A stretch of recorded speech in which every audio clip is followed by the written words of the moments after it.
হচ্ছে যে এখানে প্রেস করলে এখান থেকে এই যে এইভাবে করতে থাকে।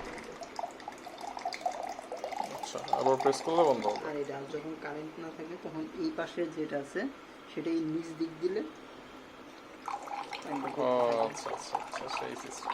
আর এটা হচ্ছে এটা দিক দিলে অফ হয়ে যাবে। এখন ট্যাঙ্ক ফুল হলে এই ট্যাঙ্ক ফুল লেখাটা আসলে আপনাকে যেটা করতে হবে ওই পাশে যে সুইচটা আছে ইলেকট্রিক সুইচটা সেটা অফ করে দেবেন। অফ করে দিয়ে জাস্ট শুধু এই পাশের বাটনটা এটা নিচ দিক নামাই দিবেন। বালতি দিয়ে নিচে পানিটা ফেলা ওটা নিচ দিক নামাই দিলে সব পানি পড়ে যাবে। তারপর ওটা শুধু উপর দিক হয়ে কারেন্টের লাইনটা শুধু দিয়ে দিবেন। বুঝছেন নাই? মানে উনি বলছে এই ট্যাঙ্কটা যদি ফুল হয়ে যায় তাহলে আপনি পানিটা ফালাই দিবেন, কারেন্টের লাইনটা অফ করে এই সুইচটা এই চাবিটা এটা শুধু এই যে নিচ দিকে এভাবে চাপ দিলে হবে।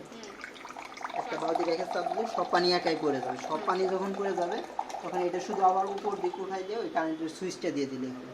তারপর নতুন পানি, হ্যাঁ, তারপর থেকে পানি খেতে পারবেন।